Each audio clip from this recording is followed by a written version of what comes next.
Le Soleil se trouve à une distance de 150 millions de kilomètres de la Terre. On pourrait même poser 1 million de planètes Terre dans le Soleil. Pourtant, le Soleil est considéré comme de petite taille comparé aux étoiles géantes qui se trouvent dans l'espace. L'étoile Eta Carinae, par exemple, est 5 millions de fois plus grande que notre Soleil. L'étoile Betelgeuse est 300 fois plus grande que Eta Carinae. Si on la mettait à la place de notre Soleil, elle serait aussi loin que Jupiter. Ensuite, nous avons ce monstre, V Canis Majoris, la plus grande étoile découverte à nos jours. Elle est 1000 milliards de fois plus grande que notre Soleil.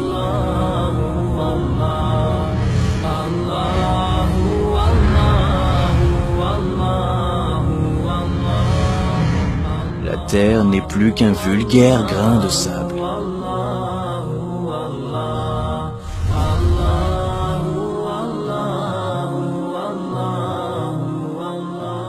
Où sommes-nous dans cet univers? Découvrons-le ensemble.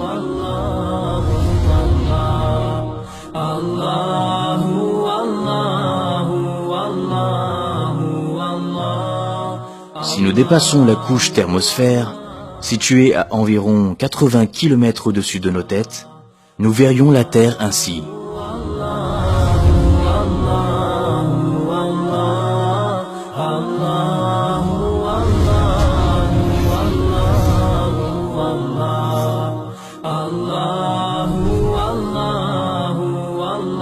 Voici les noms des satellites.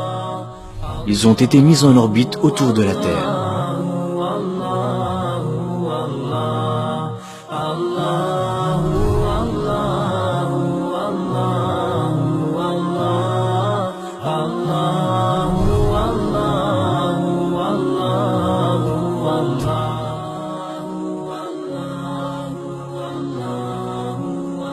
Et voici le Soleil.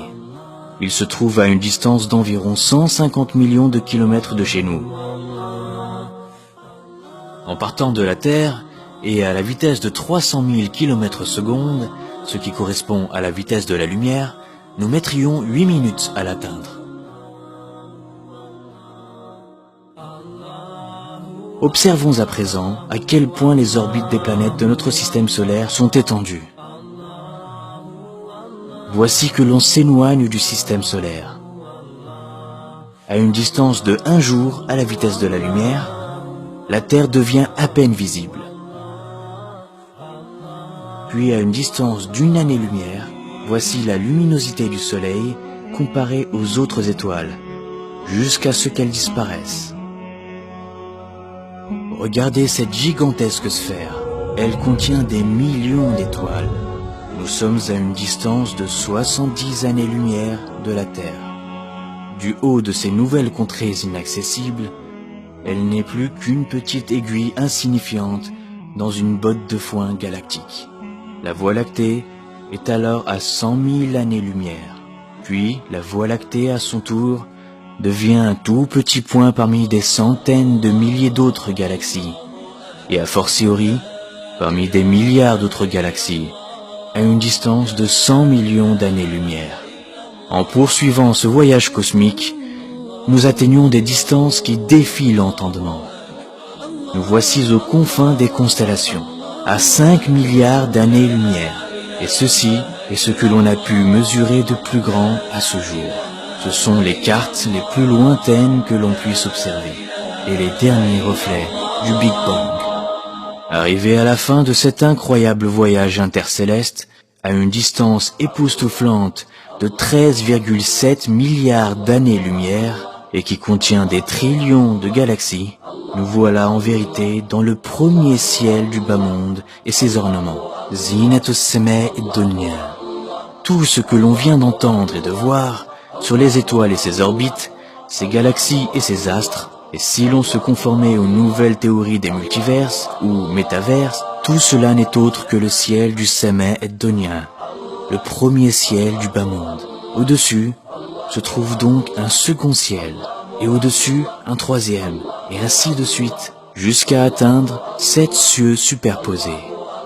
Et conformément au hadith du prophète Mohammed sallallahu alayhi wa sallam, les 7 cieux comparés au siège d'Allah ne sont semblables qu'à un anneau jeté dans le désert. Et le siège d'Allah comparé à son trône n'est semblable qu'à un anneau jeté dans le désert.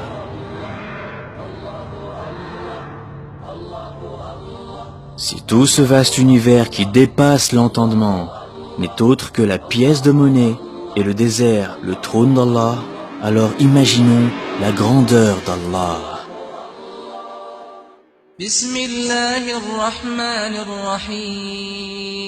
Au nom d'Allah, le tout miséricordieux, le très miséricordieux.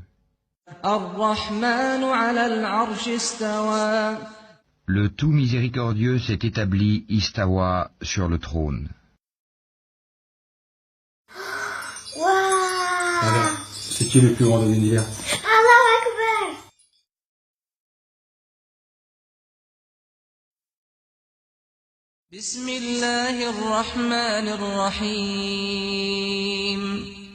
الله لا إله إلا هو الحي القيوم